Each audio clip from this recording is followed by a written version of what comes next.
warahmatullahi wabarakatuh. Perkenalkan, nama saya Kamaludin dari Prodi PAI semester 3 kelas B. Baik, pada sekarang saya akan menjelaskan, menerangkan bagaimana sih cara menghilangkan najis mutawasito. Dan ya, di dalam Safinah najis mutawasito itu adalah najis yang ringan, yang dimana najis mutawasito terbagi menjadi dua. Yang pertama ada najis ainiyah, terus ya yang keduanya ada najis hukmiyah.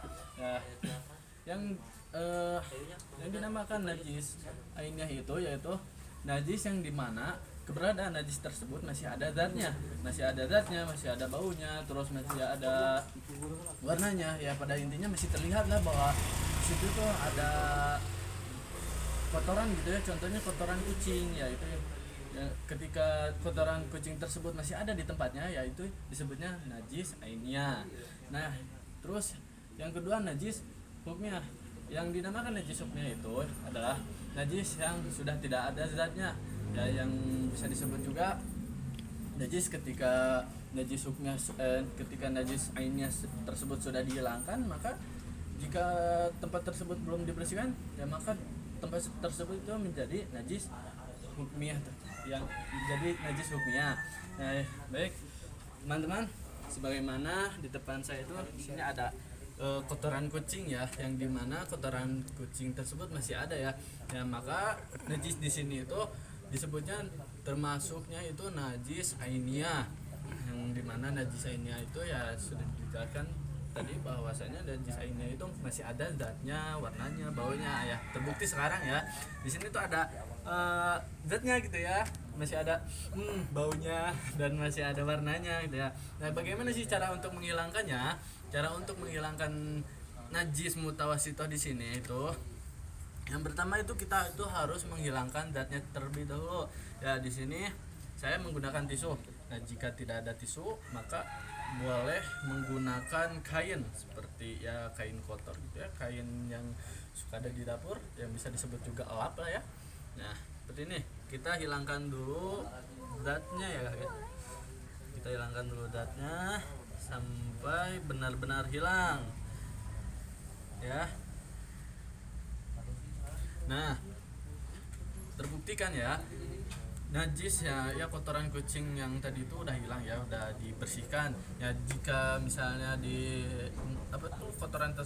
kotoran kucing tersebut masih ada, masih tersisa, ya maka dibersihkan lagi seperti yang tadi. Nah terus kan kita sudah menghilangkan zatnya ya. Nah maka tempat ini tuh belum suci, yang dimana ya menjadi yang tadinya najis ainiyah sekarang menjadi najis hukmiyah, yang dimana tempat ini menjadi najis hukmiyah dikarenakan ya najis yang tidak ada zatnya kan tetapi masih terhukum dan masih disebut najis hukmiyah, yang dimana najis yang tidak ada zatnya. Gimana cara untuk menghilangkannya, menghilangkan najisnya? Ya yang pertama itu kita bisa ya dibersihkan dengan kain yang basah terlebih dahulu, kain yang basah dan juga suci ya. Jangan menggunakan kain yang tadi yang telah dipakai. Kalau misalnya menggunakan kain yang tadi boleh, asalkan disucikan terlebih dahulu ya. Nah sama kita akan bersihkan dulu ya tempat yang tadi ada najisnya, keberadaan najisnya, yang dimana cara ini itu diulang-ulang sampai 3 kali ya, 3 kali keulang-ulang ya. Kalau misalnya pakai tisu, ya tisu yang bekas tadi itu dibuang ya, dikarenakan tisu yang barusan itu menjadi najis. Nah maka digantilah dengan tisu yang baru.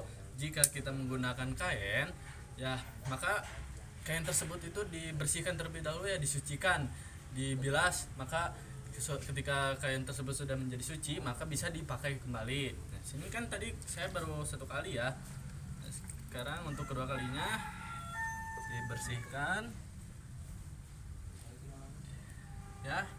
Nah yang terakhir, kalau misalnya di tempat ini tuh masih tercium aroma busuk, aroma najis tersebut ya, maka teman-teman bisa menggunakan sabun yang wangi gitu ya. Contohnya seperti sabun ini, agak tahu sabun apa. Diberi sabun sedikit saja supaya menghilangkan baunya. Nah, maka selanjutnya dibilas, dipakai apa itu, dibersihkan dengan kain basah atau tisu basah ya guys ya teman-teman ya, seperti ini. Nah, maka kan akan hilang gitu ya baunya. Oh, hilang kan ya. Nah, setelah najis ini hilang, nah kan saya sudah membersihkan tempatnya itu 3 kali ya, untuk membersihkan najis hukumnya. Nah, maka untuk cara terakhirnya itu maka diberi air. Nah, maka sebagian ada yang memperbolehkan langsung dikeringkan menggunakan kain suci atau tisu yang suci. Nah, sebagian ada yang menyarankan maka diamkanlah seperti sampai air tersebut hilang ya, sampai kering ya. Nah,